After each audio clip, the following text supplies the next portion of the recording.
4 ലക്ഷം കോടി കടന്നൊക്കെ കേട്ടിട്ടുണ്ട്. പക്ഷെ 96.5 ലക്ഷം കോടി സ്വത്ത് ഒരാൾക്കുണ്ടെന്നുള്ളത് ആദ്യമായിട്ട് കേൾക്കുക. അതേ ഗൈസ്, ലോകത്തിലെ തന്നെ $1 ട്രില്യൺ ഉടമയായിട്ട് മാറാൻ പോവാണ് നമ്മുടെ ഇലോൺ മസ്ക്. 1.25 ട്രില്യൺ ആവാൻ പോവാണെന്നാണ് പറയുന്നത്. അതായത് പുള്ളിയുടെ സ്പേസ് എക്സ് എന്ന് പറയുന്ന കമ്പനിയുടെ ഒരു IPO പുതിയതായിട്ട് ഷെയർ മാർക്കറ്റിൽ ലോഞ്ച് ചെയ്യാൻ പോവാണ്. അതും കൂടി ലോഞ്ച് ചെയ്ത് കഴിഞ്ഞാലായിരിക്കും ഈ ഒരു $1 ട്രില്യൺ ഉടമയായിട്ട് നമ്മുടെ ഇലോൺ മസ്ക് മാറാൻ പോകുന്നത്. നമുക്കറിയാലോ, EV കാറുകളൊക്കെ പ്രൊഡ്യൂസ് ചെയ്യുന്ന ടെസ്ല എന്ന് പറയുന്ന കമ്പനി ഇലോൺ മസ്കിന്റെയാണ്. ആ ഒരു കമ്പനിക്ക് മാത്രമായിട്ട് തന്നെ ഏകദേശം $500 ബില്യൺ ആസ്തി ഉണ്ട്. അതേപോലെ തന്നെ ഈ സ്പേസ് എക്സ് എന്ന് പറയുന്ന കമ്പനിക്ക് ഇനി 600 ബില്യൺ ആസ്തി വരാൻ പോകാന്നാണ് പറയുന്നത്, ഡോളർ ആസ്തി വരാൻ പോകാന്ന് പറയുന്നത്. അങ്ങനെ ടോട്ടലി ആണ് ഈ ഒരു പുള്ളിക്ക് ഏകദേശം $1.25 ട്രില്യൺ കപ്പാസിറ്റി വരാൻ പോകുന്നത്. രണ്ടാം സ്ഥാനത്ത് നിൽക്കുന്ന ജെഫ് ബസോസും ഈ പറയുന്ന പോലെ സ്പേസ് എക്സ് പോലുള്ള പരിപാടികളൊക്കെ തുടങ്ങുന്നുണ്ട്. പക്ഷേ പുള്ളി വിടുന്ന റോക്കറ്റുകളൊക്കെ അങ്ങനെ ബ്ലാസ്റ്റ് ചെയ്തുകൊണ്ടിരിക്കുകയാണ്.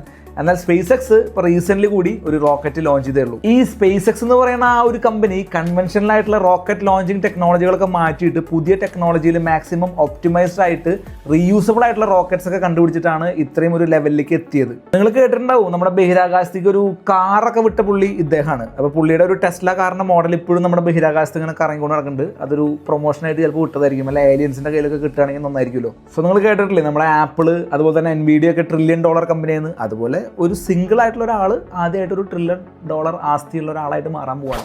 അതിലുള്ള ഗൈസ്, നമ്മുടെ വീഡിയോസ് ഇഷ്ടപ്പെട്ടെങ്കിൽ ഫോളോ ചെയ്യാൻ മറക്കല്ലേ.